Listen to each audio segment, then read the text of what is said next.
Bonjour à tous et bienvenue sur ce webinaire qui va être orienté sur un retour d'expérience donc de Cassib. Bon, je me présente rapidement, je suis Laurent Defer, je suis associé Triskel.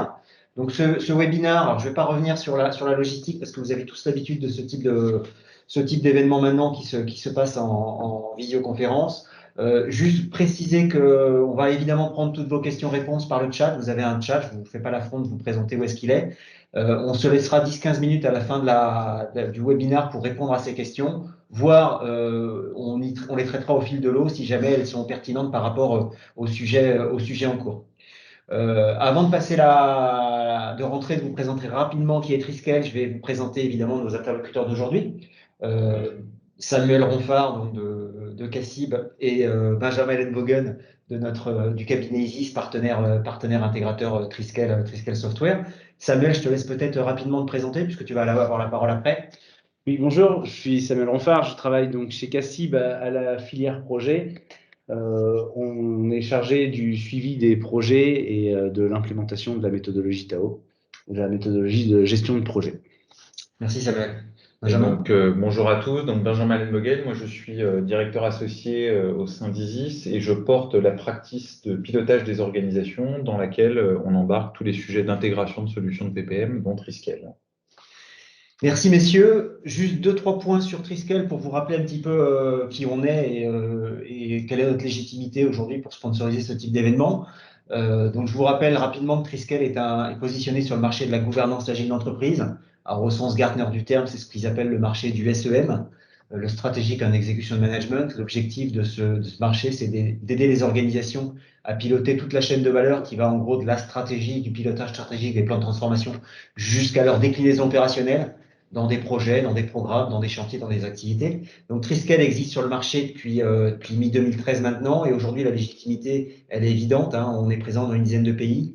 On a rien qu'en France plus de 80 personnes. C'est évidemment c'est une aventure européenne, hein, Triskel. On est né en France et en Espagne. Et aujourd'hui, on signe à peu près deux nouveaux clients par mois. Le positionnement de Triskel, notre marché à nous, c'est ce que je disais tout à l'heure, le marché de la gouvernance agile d'entreprise. Alors très rapidement, parce que je ne vais pas rentrer dans le détail, mais qu'est-ce qu'on entend par gouvernance agile d'entreprise? Ben, l'idée, c'est de faire collaborer les acteurs, les différents acteurs des organisations entre eux, au travers de différents environnements de pilotage. Le puzzle qui est au milieu, vous le connaissez tous, c'est votre organisation, alors, très schématique, je vous l'accorde, une direction générale, des métiers, des business, une ou des directions informatiques, parfois des partenaires externes. Ce qui est important de comprendre, c'est que depuis toujours, les outils traditionnels de pilotage ont essayé de mettre tout le monde à l'unisson dans un seul et même dispositif, très compliqué, très difficile. Il faut vraiment un engagement fort de l'organisation pour que ça fonctionne. Et ça, c'est quand on parle que de projet, mais ce qui est évidemment clair, quand on fait de la gouvernance, on ne traite pas que du projet. Et donc, la force de Triskel, c'est d'être capable de mettre à disposition de chaque catégorie d'acteurs des environnements de pilotage. C'est ce qu'on appelle des portefeuilles ici sur le slide que vous voyez.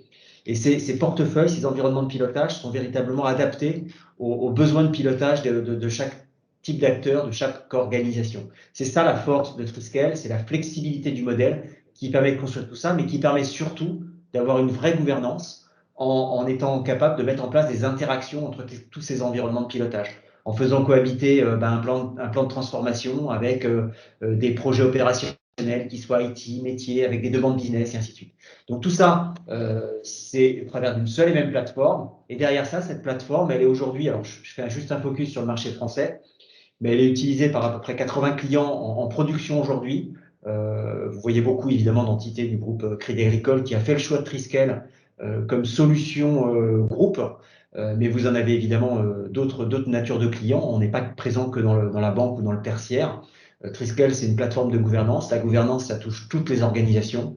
Et derrière ça, c'est ici vous avez des clients qui sont déployés sur des environnements qui vont de quelques dizaines d'utilisateurs à plusieurs milliers d'utilisateurs selon ce qui a été déployé entre guillemets comme solution de pilotage.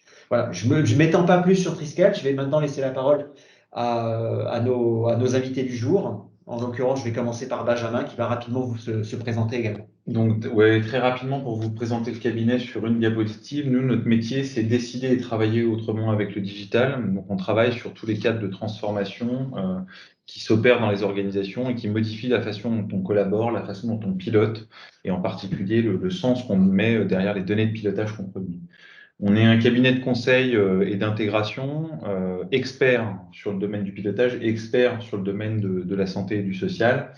Et on intervient tant sur des aspects amont conseil que sur des aspects intégration pour mettre en place des solutions chez nos clients ou pour opérer des dispositifs derrière.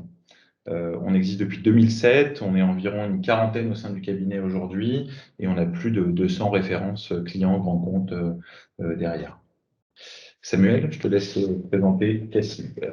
Alors Cassib, c'est Crédit Agricole Investment Bank, Crédit Agricole Corporate Investment Bank. C'est la banque de financement et d'investissement du groupe Crédit Agricole. Donc, ça a été créé sous la dénomination Cassib en 2004. C'est plus de 8600 collaborateurs à travers le monde qui couvrent les opérations pour 7700 clients répartis au sein d'une trentaine de pays. Donc, vous voyez qu'on est principalement présent sur le marché européen et le marché asiatique. On couvre aussi un peu les marchés Amérique, donc Amérique du Nord et Amérique du Sud. Et on s'implante aussi sur le Moyen-Orient et l'Afrique du Nord. Donc, c'est une banque de financement et d'investissement mondiale qui est au service de l'économie. Et notre raison d'être, c'est agir chaque jour dans l'intérêt de nos clients et de la société. C'est le mantra du Crédit Agricole depuis quelques temps, et vous le voyez apparaître sur les publicités. Donc, on est une BFI, donc on est une présence internationale qui est étendue, je vous l'ai montré. On est un leader mondial sur le financement des actifs réels. Et puis, on est surtout une banque qui commence, enfin pas qui commence, on est une banque qui est spécialiste de la green economy avec des équipes dédiées qui sont présentes depuis 2009. Et on propose une plateforme de distribution mondiale pour tous nos clients, que ce soit pour les services ou le conseil. Alors, juste pour introduire le sujet et laisser la place après à Samuel pour qu'il présente un petit peu son retour d'expérience sur la mise en œuvre du pilotage tête haute au sein de Cassib. Juste une petite diapositive introductive ici pour parler un petit peu des cadres de transformation qui s'opèrent dans nos organisations. On est dans toutes nos organisations confrontés à des cadres de transfo qui sont importants et puis on est dans des cadres de pilotage qui sont contraints. Parce que si on prend l'IT, le périmètre de responsabilité peut être un peu chahuté, de par le fait que certaines solutions IT puissent être directement prises en charge et mises en œuvre par les métiers aujourd'hui, notamment auprès d'acteurs en mode SaaS.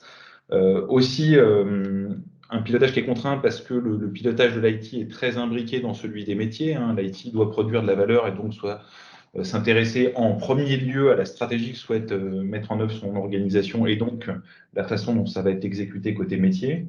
Et enfin, également dans une forme d'injonction paradoxale où à la fois il faut être innovant, produire des nouveaux applicatifs qui ont de la valeur et en même temps un legacy qui est assez important sur les systèmes informatiques et dans un cadre budgétaire qui est contraint. Donc tout ça, ça complexifie un petit peu le pilotage. Et en plus de ça, toutes nos organisations sont confrontées à des cadres de transformation importants. La transformation sociétale déjà, on a des exigences réglementaires qui s'opèrent, de transparence. On a le développement durable qui impose de produire des indicateurs aussi de pilotage autour de la réponse qu'on apporte sur ces exigences de développement durable. On a une transformation aussi générationnelle qu'on vit, alors de génération en génération. Maintenant, on commence à le voir de plus en plus fréquemment, mais chaque nouvelle génération a ses propres spécificités, a son propre rapport au travail, ses propres attentes. Et comme c'est des gens qu'il faut mettre dans les dispositifs de pilotage, il faut aussi concilier ces différences d'attentes et de comportement entre les différentes générations qui travaillent dans une organisation. Une transformation des pratiques également. Donc ça, on le voit à des niveaux plus ou moins importants, des sujets autour de l'holacratie, l'entreprise libérée, les pratiques vraiment opérationnelles dans le télétravail, dans la manière de collaborer avec les outils qu'on a aujourd'hui, l'agilité à l'échelle ou l'agilité opérationnelle aussi qui transforme les méthodes et les pratiques.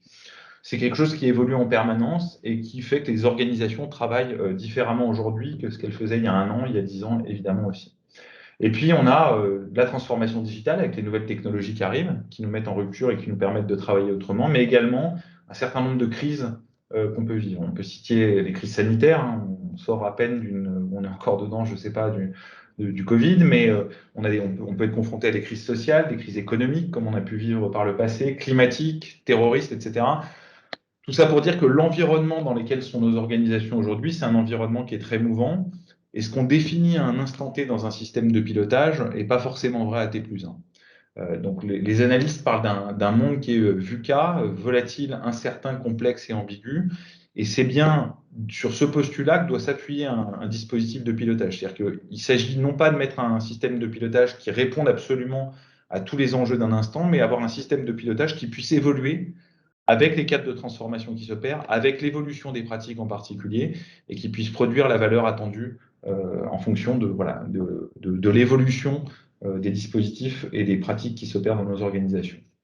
Sur ce, Samuel, je te redonne la main pour que tu donnes un petit peu d'éléments de contexte sur Cassib. Voilà. Donc, je vais vous parler d'Athéna. Donc, Athéna, c'est le nom de Triskel, en fait. Hein, chez Cassib, on ne parle pas de Triskel, mais on parle d'Athéna. Donc, à savoir que Athéna, c'est quelque chose qui avait été implémenté chez Cassib dans le cadre de la convergence Sydney dans le cadre d'un projet de convergence entre Crédit Agricole SA et Cassib. Et donc, Athéna, ça avait été implémenté à la base pour matérialiser le processus d'assurance qualité. Donc, l'assurance qualité, c'est le dialogue entre le chef de projet IT et les experts transverses. Et donc, Athéna était le réceptacle de ce dialogue et permettait de s'assurer que ce dialogue existait et que les recommandations des experts avaient été prises en compte. Donc, on était sur un process qui était purement IT. Ça a été utilisé pendant 1 an et demi et au bout d'1 an et demi, on s'est aperçu qu'il y avait une hétérogénéité des pratiques qui avait émergé. Et ça a conduit donc à repenser ce dispositif. Et donc, le comité de direction a souhaité en étendre le fonctionnement, enfin le périmètre à la fois fonctionnel et organisationnel, et en faire un outil qui soit partagé entre l'IT et le métier. Donc, c'est pour ça que ça a conduit à mener une forte conduite du changement pour pouvoir faire converger les pratiques de pilotage. Donc, on a une harmonisation entre l'IT et le métier, qu'on ait des convergences sur les modes de fonctionnement pour le pilotage des portefeuilles, qu'on puisse appliquer la méthodologie, puisque donc chez Cassib, il y a une méthodologie qui s'appelle la méthodologie Tao qui a été implémentée et qui redonne en fait la main au métier sur la gestion des projets. Donc, on a un chef de projet métier et le chef de projet IT répond au chef de projet métier. Et tout ça, c'est dans ce cadre méthodologique. Donc, voilà pourquoi est-ce que Athéna a été repensé et que le périmètre fonctionnel a évolué. Donc, voici là, je vous présente vraiment les objectifs clés et les principes directeurs de cette implémentation. Hein. Donc, l'objectif principal, c'était de pouvoir améliorer le suivi de la qualité du delivery des projets. Et puis, donc là, on cherche vraiment à tracer les déformations, si elles existent, et à comprendre ces déformations dans la vie des projets. Ensuite, donc l'objectif, c'était bien sûr d'outiller la gestion de portefeuille de projets, puisque là, on cherche vraiment à pouvoir segmenter les projets et à pouvoir les suivre selon différents axes d'analyse. Donc, c'est pour ça qu'on parle de portefeuille en adéquation avec la gouvernance du SI. Et puis, donc, le troisième objectif, comme j'en ai déjà parlé, c'était d'harmoniser et d'optimiser les pratiques de production de données de pilotage. Donc, s'assurer que les données qui sont demandées, elles sont utiles et elles sont utilisées. Ça, c'était vraiment notre driver. Donc, dans nos principes directeurs, on voulait une standardisation et une unification des pratiques, que ce soit au sein de l'IT ou au sein du métier. Donc là, c'est vraiment de la conduite du changement.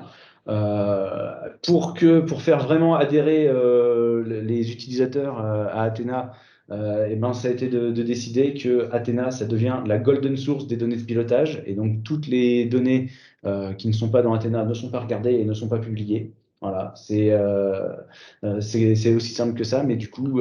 c'est aussi simple, mais en même temps, ça a été validé par un comité de direction et voilà. Ça a été communiqué comme tel, donc ça laisse peu d'espace pour faire différemment si on veut produire de la donnée de pilotage dans les instances. C'est ça, il faut absolument que les données soient présentes dans Athéna. On a cherché aussi à faire converger donc tous les différents acteurs sur des indicateurs et des reporting qui soient communs. Puisque sinon, c'est vrai qu'on avait tendance à avoir beaucoup de personnes qui ont beaucoup d'imagination et on avait un reporting on avait un reporting par chef de projet des fois. Donc voilà, donc, l'idée c'est de pouvoir leur apporter des indicateurs qui soient communs, des templates qui soient communs pour qu'on puisse sortir quelque chose qui soit partagé par tous et qui soit compris aussi par tous. C'est-à-dire qu'un indicateur, quand il est calculé, eh ben, il est calculé de la même manière chez tout le monde et tout le monde le comprend de la même manière. Voilà. Et puis enfin, le dernier principe qui était important, c'était d'avoir un déploiement qui soit sélectif et progressif. C'est-à-dire qu'on n'a pas dit qu'on allait rentrer tout le monde en one shot dans Athena, mais on a sélectionné d'abord des périmètres et puis on étend notre périmètre au fur et à mesure. Donc là, voilà, c'est l'étape où on en est, où on continue le déploiement. Donc on a eu en termes de roadmap donc voilà une approche qui a été assez holistique puisque comme je l'ai dit on a fait un déploiement sélectif et progressif donc on a eu trois séquences le projet il a véritablement commencé l'année dernière en septembre de l'année dernière puisqu'on a fait le kick-off l'année dernière. Donc la première séquence c'était à base d'ateliers pour pouvoir faire converger tout le monde pour que on travaille sur un modèle commun. La deuxième séquence, ça a été donc la mise en application de ce modèle et donc la diffusion auprès d'un périmètre pilote de l'utilisation d'Athena. Donc on a corrigé certaines choses, on en a amélioré d'autres. Et puis après, à l'issue de la séquence 2, on avait notre périmètre pilote qui est passé donc sur l'environnement de production et on a passé en production directement donc les grands projets de Cassib, les projets stratégiques de Cassib sont rentrés dans Athena à la fin de la séquence 2 et ont commencé à produire leurs données de pilotage et leur reporting depuis le mois de juin dans Athena. Et donc la séquence 3, là, c'est l'implémentation et le déploiement un peu plus large pour tous les autres projets qui rentreraient dans le cadre d'Athena. Donc, on fait du change, on fait de l'amélioration continue et on fait le pilotage de projet puisqu'on rentre dans le cadre d'un projet. Et ce qui est important aussi dans les principes de mise en œuvre que tu as exposé, c'est aussi, je pense que ces 4 points sont importants. Il y a l'approche itérative avec les séquences. Il y a aussi entre chaque séquence les feedbacks que vous collectez des utilisateurs pour faire de la régulation sur la solution. Donc, on est dans un dispositif où il y a quand même une forme d'apprentissage collectif qui a été mis en œuvre. Une repriorisation qui est faite en début de séquence aussi, qui vous permet de vous repositionner à un instant T sur les enjeux forts du moment, qui peuvent évoluer sur des échelles de temps de 6 mois. Et puis, on avait quand même des choses qui ont été mises en place assez rapidement, dès qu'on avait des gains rapides, des quick wins, qui nous permettaient de délivrer de la valeur le plus rapidement possible. Donc, du coup, dans la cible, là, on le voit tout de suite, c'est sur les repriorisations. Voilà. Donc, qui est concerné? Donc, c'était l'ensemble des acteurs du projet. Donc, ça, c'est bien toujours valide. Mais dans les activités qu'on souhaite piloter, on avait donc le pilotage des portefeuilles, des programmes et des projets qui sont, on va dire, majeurs ou stratégiques. Et puis, on avait une cible qui était la collecte glissante des demandes de projets et de métiers. Et au terme de la séquence 2, en bilan, on s'est posé la question, est-ce qu'on a intérêt à le faire ou pas? Et in fine, ça a été arbitré au profit d'un autre point pour qu'on puisse pour continuer dans l'implémentation d'Entriscape. Ceci dit, ça pourrait revenir. Ça pourrait revenir, mais à ce jour, ça a été arbitré. Donc, on s'est posé surtout la question de ce qu'on voulait suivre en priorité. Donc, la priorité à suivre, c'était donc le suivi des engagements stratégiques majeurs. Donc là, c'était vraiment suivre les livrables des projets, les jalons et comprendre, donc s'il y a des déformations, comprendre cette déformation. On a donc une assurance qualité convergente et adaptative. Donc là, on garde le processus IT qui était au début, puisque ça, on le fait rentrer toujours dans Athena, mais dans une manière un peu plus, pour obtenir plus de données de qualité sur l'assurance qualité. Et puis, on parle d'une assurance qualité convergente et adaptative, parce que comme je vous l'ai dit au début, on avait constaté une hétérogénéité des pratiques. Ça, c'est quelque chose qui s'applique de manière uniforme sur tous les projets ou c'est quelque chose qui peut quand même être appliqué de manière différenciée selon les projets? Alors, on va me dire que ça tend à... C'est censé être adaptatif, donc on peut le déclencher ou pas. Par contre, ça tend à être déployé sur tous les projets. Tout simplement en termes de formation et d'utilisation. Les différents départements IT considère que si on a un chef de projet et qu'on veut le faire évoluer, et ben, si on lui déploie dès maintenant l'assurance qualité ou qu'on lui déploie tout, Ouais, on va le ça forcer. peut être anxiogène, ça fait beaucoup de choses. Ça peut faire beaucoup de choses, mais d'un autre côté, on va le forcer à l'utiliser, donc on va pouvoir le faire monter en compétences après. Et si on a vu qu'il l'avait bien fait déjà sur les projets qui sont de moindre envergure, eh ben, on pourra lui donner des projets de plus grande envergure. Donc, c'est dans ce cadre-là où ça tend à devenir un peu obligatoire sur tous les projets. Mais tu dois me permettre de te poser une question, Samuel? Bien sûr. Il y a deux questions en fait qui ont été soulevées là au travers du chat. La première question, c'est avoir une idée un petit peu des volumétries qui sont associés à ce projet de déploiement Athéna. Globalement, ça implique combien de chefs de projet? Ça, on va l'avoir après. Je crois qu'on a une diapo. D'accord. Et il y a une question sur l'approche méthodologique qui a été qui a été retenue entre guillemets. Est-ce que vous êtes sur une approche un peu traditionnelle au niveau de la gestion de projet, de l'organisation globale, ou est-ce que vous êtes plutôt sur une approche d'agilité à l'échelle, type SAFe, dans votre organisation? Non, on est plus sur une approche traditionnelle que sur de l'agilité à l'échelle. Même si, comme on est organisé en séquence, on repriorise voilà, on est sur mais on n'est pas sur des sprints courts, on est sur des séquences de. Il y a quand même des projets au sein de CACIB qui sont gérés en mode agile malgré tout. Derrière. Donc, on est bien dans une organisation où il y a de l'hybride, il y a à la fois des projets V et des projets agiles qui doivent être portés par le dispositif. Mais ça, c'est parce que le cadre méthodologique le permet en fait. Il ne s'attache pas au mode de fabrication des projets. Il va donner un cadre méthodologique dans lequel on va dire on a besoin de certaines choses et ces livrables méthodologiques, on les retrouve qu'on soit en agile ou qu'on soit en cycle en V. C'est des invariants en termes de pilotage qu'on va retrouver. Voilà. Donc si je continue sur ce qu'on souhaite piloter, donc l'assurance qualité, la gestion des change requests, donc ça c'est, on va vouloir tracer et comprendre en fait la déformation des projets, donc tracer les événements qui font que il y a eu une repriorisation ou des choses comme ça. Juste pour préciser, si c'est pas évident pour tout le monde, les change requests, c'est les demandes de changement qu'on peut retrouver en français qui peuvent correspondre à des demandes de rallonge budgétaire, à des évolutions de périmètre, à des difficultés qui font qu'à un moment donné, on doit revoir quelque chose de conséquent sur le projet par rapport à ce qui avait été initialement prévu, et donc qui demandent à un moment donné la validation ou l'arbitrage de différents comités. En fait, c'est ça. C'est ça. Et enfin, on a le point où on souhaite suivre ce qu'on a appelé, nous, les KPI métiers clés. Donc là, ce ne sont pas des KPI de gestion de projet au sens où on entend d'habitude. Il n'y a pas de CPI ou de SPI. Par contre, ce qu'on appelle, nous, KPI métiers, c'est la mesure des critères de réussite des projets. Donc là, on cherche vraiment à suivre l'évolution de la mesure de ces critères de réussite. Je vais prendre un exemple tout simple. Si votre projet, c'est de migrer 10 000 comptes d'une plateforme A vers une plateforme B, le KPI, ce sera le nombre de comptes migrés. Voilà, tout simplement. Et on va pouvoir le suivre dans le temps et Athéna le permet. Et donc tout ça, bien sûr, on souhaite on est dans le respect de la méthodologie Tao, mais surtout aussi on est dans la diffusion de cette méthodologie pour que les chefs de projet se l'approprient. Et l'outil devient support de la méthodologie. C'est ce qui permet de rendre tangible un certain nombre de points de la méthodologie derrière.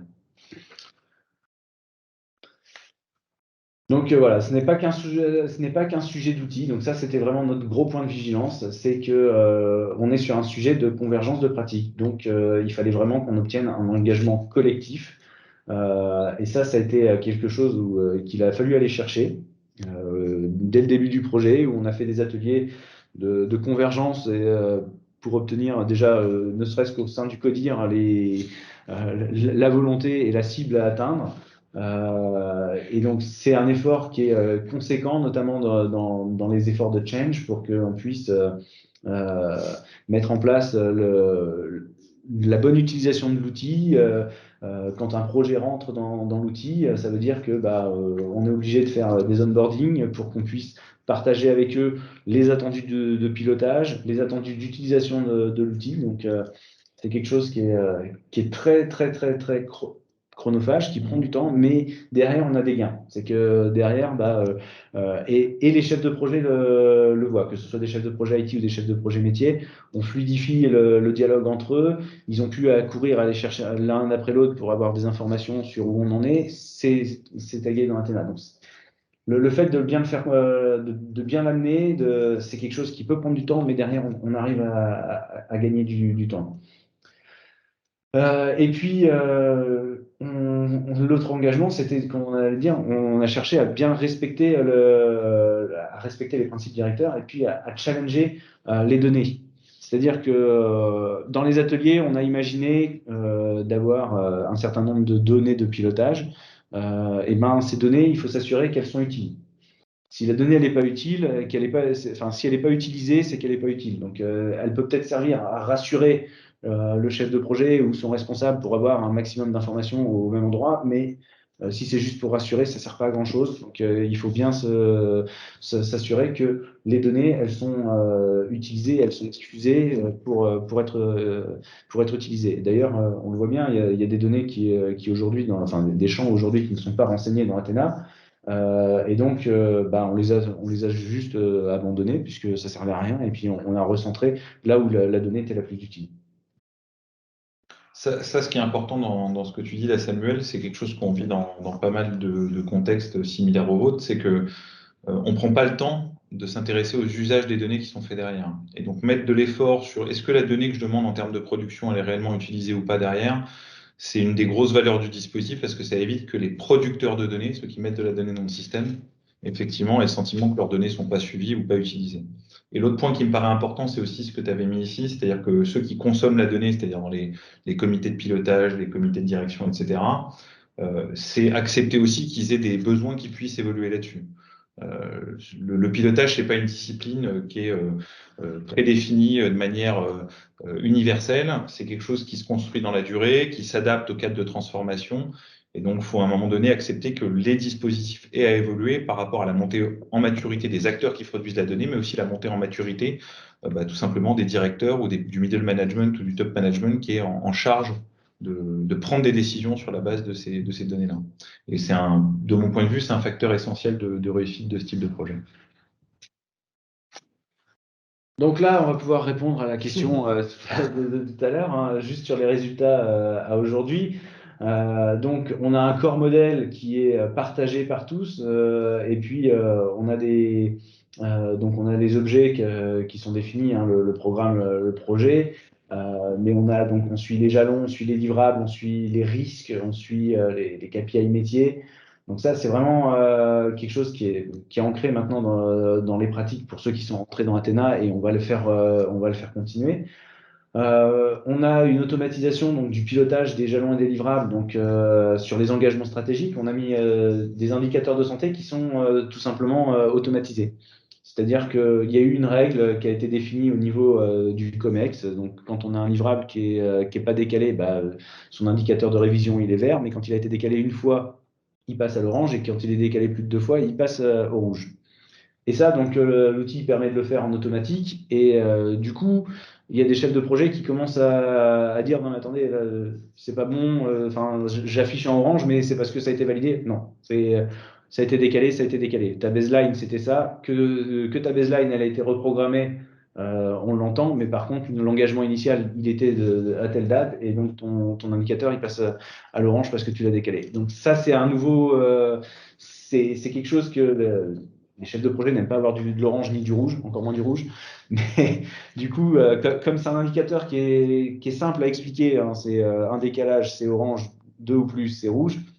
Et du coup, ça passe. Et le fait que ce soit automatisé, les gens le comprennent.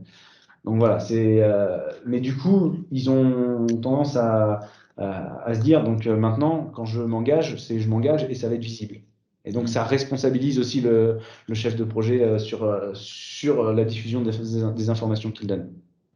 Est-ce que ça tend pas justement à ce que les chefs de projet se mettent des marges de manœuvre supplémentaires ou se gardent des provisions par rapport à ça, sachant que ça va fonctionner comme ça? Alors, pour l'instant, non. Par contre, ce que ça tendait à faire, c'est que les chefs de projet, ils voulaient pas s'engager, en fait. il refusait de le passer en statut planifié, il le laissait en statut brouillon.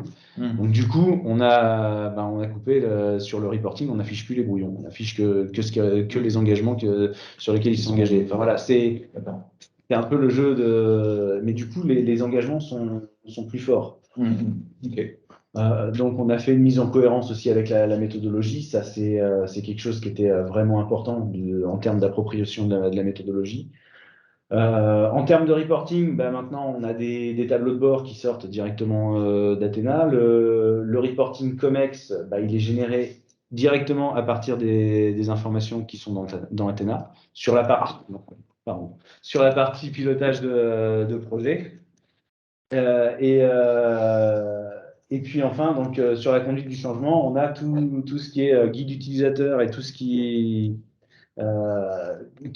est les sessions de sensibilisation et de prise en main qui sont maintenant qui font partie de l'offre de service de l'équipe Athena. Et donc, en termes de chiffres, on a les 18 projets stratégiques de la banque qui sont renseignés dans Athena et qui sont suivis, qui suivent leurs engagements dans Athena. Ça représente 130 utilisateurs qui ont été onboardés sur cette métier et IT, du coup. Alors, parce que là, c'est aussi un point qui est important, c'est que nous, ce qu'on veut, c'est les informations doivent être renseignées dans Athena.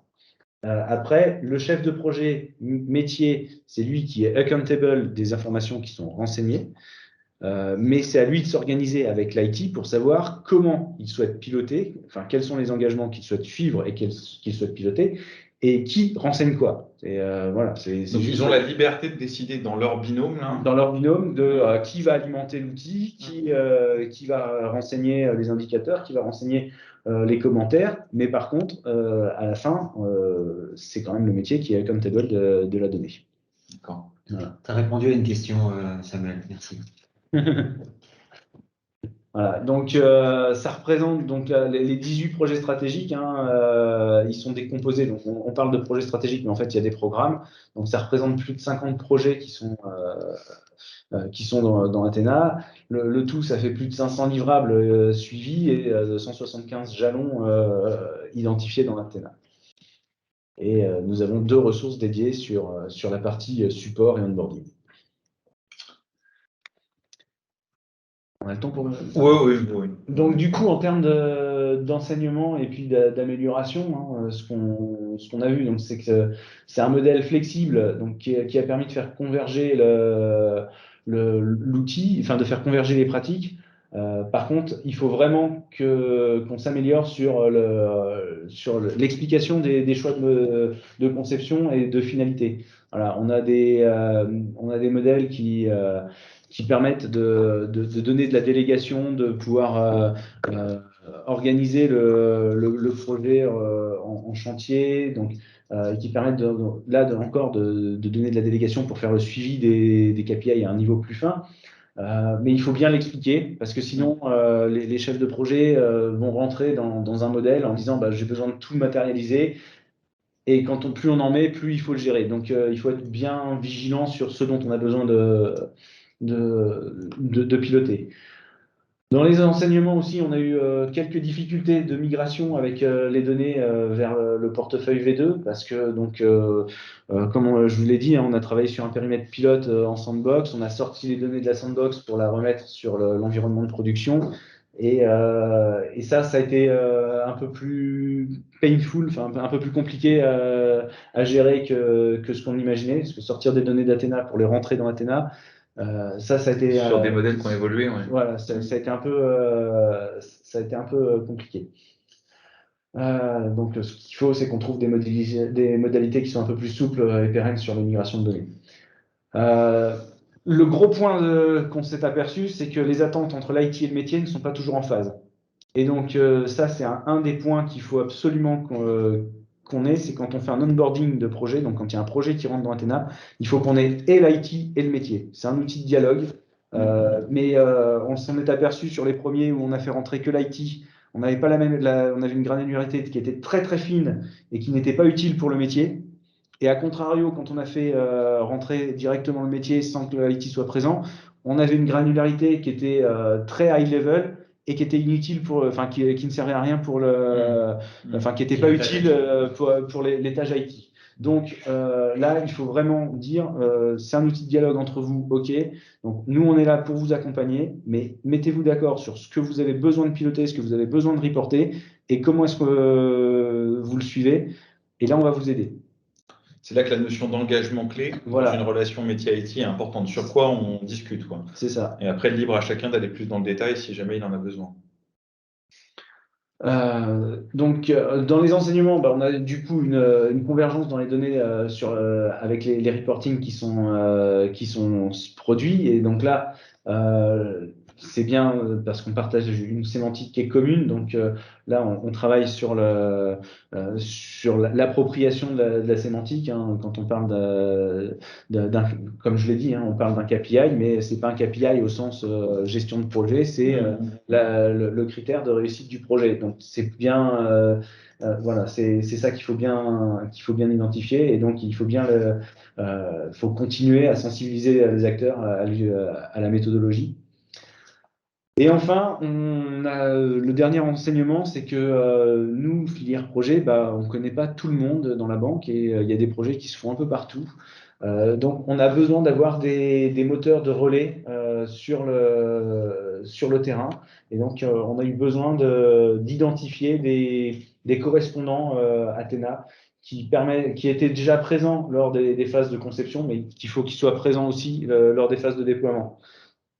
Quand il y a un projet qui rentre dans Athéna, c'est bien que le correspondant Athéna, il puisse nous dire, voilà, sur mon périmètre, ce projet, ça correspond à telle et telle personne, pour qu'on puisse les onboarder et qu'on puisse identifier l'IT et le métier correspondant.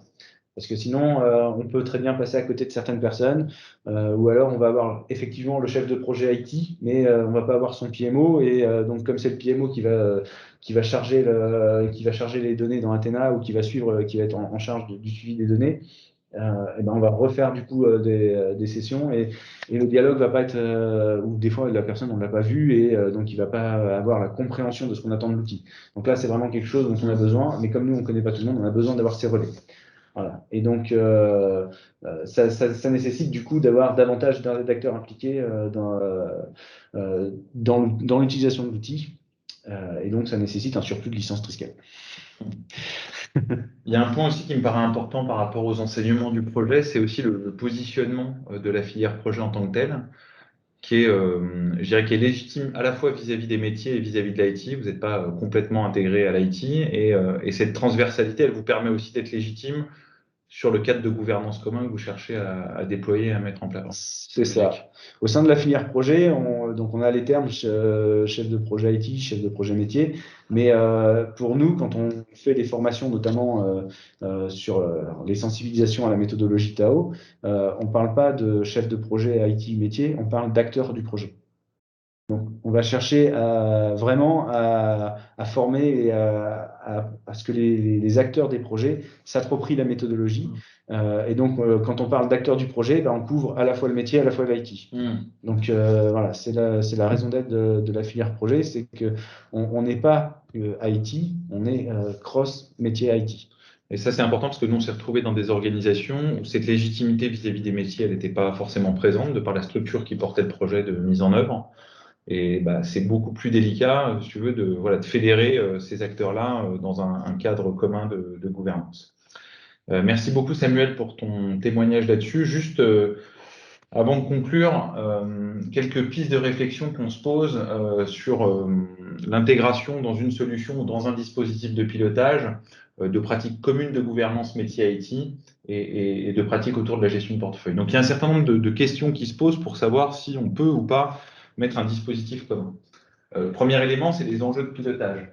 Est-ce qu'ils sont les mêmes pour les métiers? Est-ce qu'ils sont les mêmes pour l'IT? Ce n'est pas une évidence dans tous les cas de figure. Je vais vous donner une illustration. On a accompagné un client qui est un GIE informatique, qui a une problématique de refacturation qui est très forte. La problématique en tant que telle de refacturation, ce n'est pas le centre du pilotage dans leur dispositif pour les métiers. Donc là, on voit bien qu'on avait deux enjeux, à la fois un enjeu d'alignement stratégique côté métier et un enjeu de refacturation qui était un peu différent sur ce GIE-là. Donc les enjeux de pilotage, il faut qu'ils convergent à minima sur certains points clés pour qu'on puisse évidemment mettre en musique un dispositif commun. Est-ce que les cadres de gouvernance sont communs? Là, c'est pareil, on peut avoir des spécificités côté métier, des spécificités côté IT sur la gouvernance, mais il faut bien qu'il y ait à un moment donné un partage, une synchronisation, un rythme de gouvernance qui soit cadencé de la même manière entre les métiers et l'IT pour que la production d'informations puisse être faite à un instant T de manière pertinente et alimenter ces instances-là. Donc les cadres de gouvernance sont importants.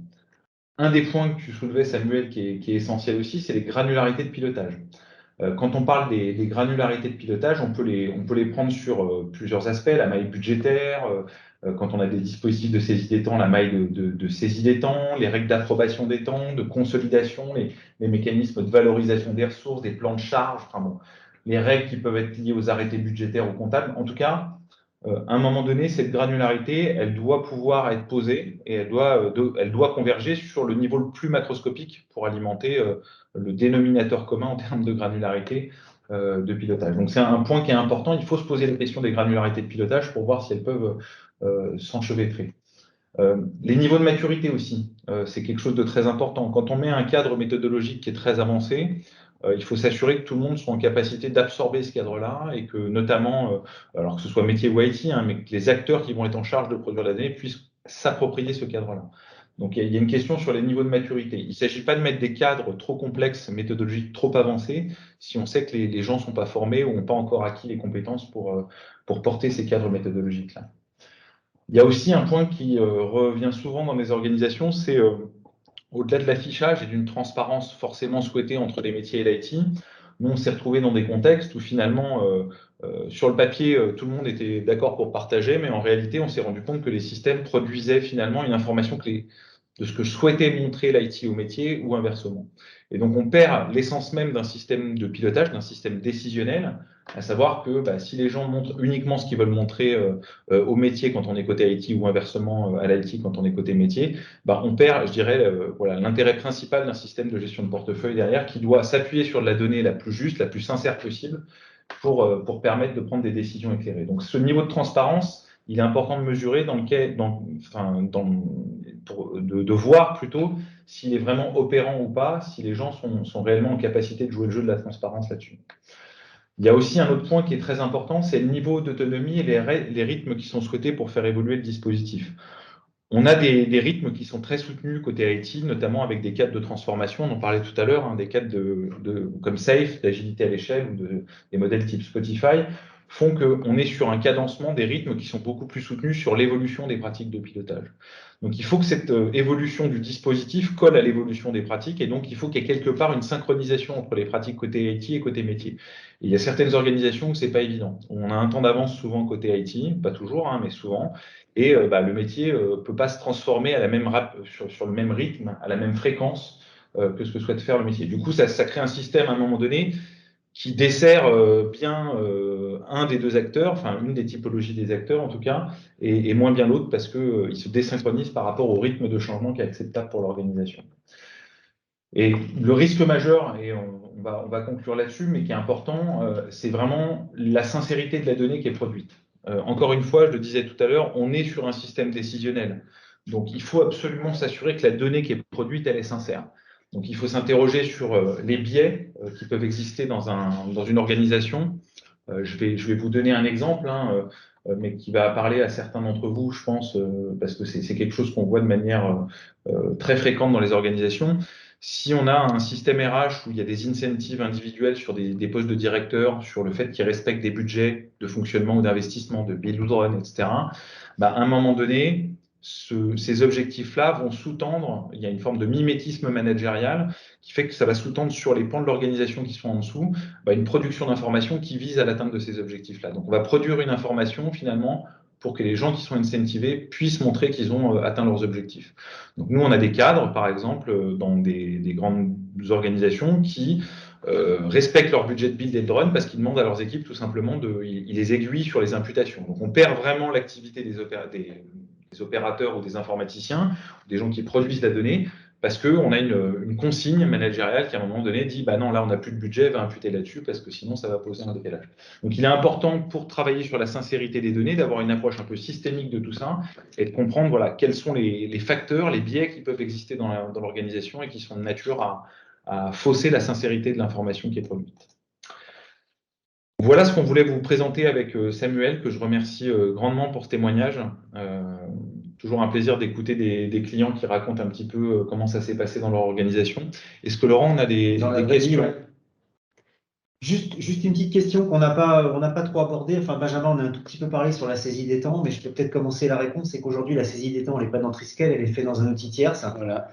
Il y a une corrélation aujourd'hui avec le pilotage qui en est fait dans Athena, pardon? Non, pas du tout. Pas du tout. Aujourd'hui, c'est complètement décalé. Aujourd'hui, alors, il y a un point que je n'ai pas mentionné, c'est vrai. Dans Athena, on n'a pas le suivi budgétaire du projet. Aujourd'hui, dans Athena, on n'a pas le suivi budgétaire du projet pour deux raisons. La première raison, c'est que le suivi budgétaire, il est déjà réalisé dans des outils chez Cassib, il existait déjà avant. Donc, il n'est pas question de rajouter un nouvel outil pour le faire, sans en décommissionner un autre. Donc, ça, il n'était pas question de revenir dessus. Et la deuxième raison, c'était de dire on cherche d'abord à piloter le suivi des engagements et la qualité du delivery des projets. Donc, donnons déjà une chance à l'outil pour faire ça correctement, parce que on sait très bien que dans les expériences précédentes, à partir du moment où on a mis le budget, il n'y avait plus que le prisme budgétaire qui était piloté et le reste était abandonné.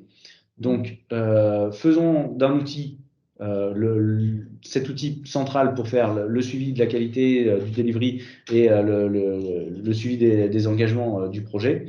Et après, peut-être, on verra. C'est surtout que c'était déjà sous contrôle, en fait. Alors, aujourd'hui, la voilà, partie temps passé budgétaire était déjà sous contrôle dans un outil existant, mais Voilà. ce n'était pas la problématique prioritaire. C'était ça. Ouais. Et il y a eu, moi je me rappelle au lancement du projet aussi, une posture assez forte du comité de direction qui s'est engagé, qui a clairement dit ce qui faisait partie du périmètre et qui a également précisé ce qui était en dehors du périmètre. Et le Donc, budget.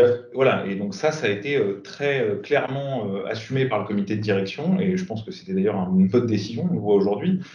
Donc, ils ont voulu dissocier les deux justement pour pas que le prisme du pilotage budgétaire soit trop, je dirais, enveloppe trop la gestion opérationnelle qu'on cherchait à avoir derrière.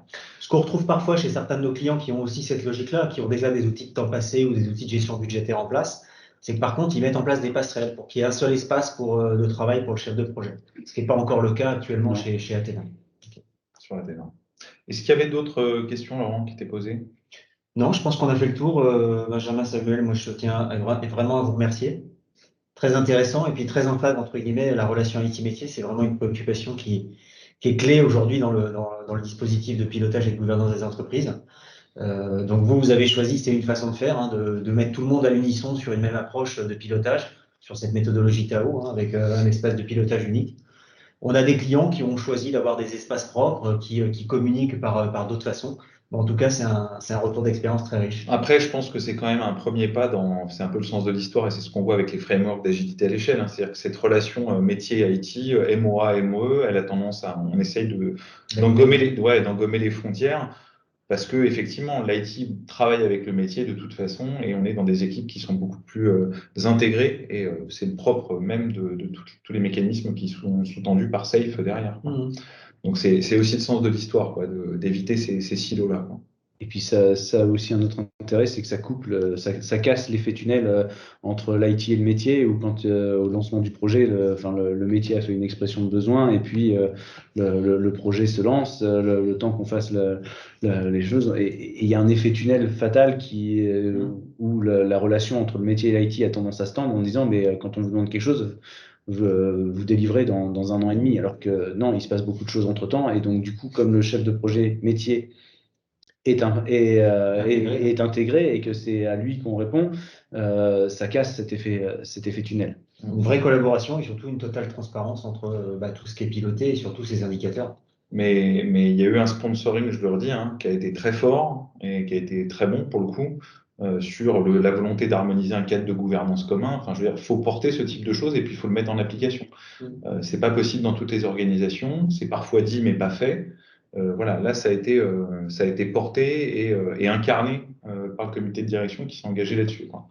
Donc, je pense que c'est aussi un des facteurs clés de succès, c'est ce sponsoring et puis le positionnement de la filière projet en tant que tel qui était légitime par rapport à la conduite de ces travaux et ces évolutions de pratiques de pilotage.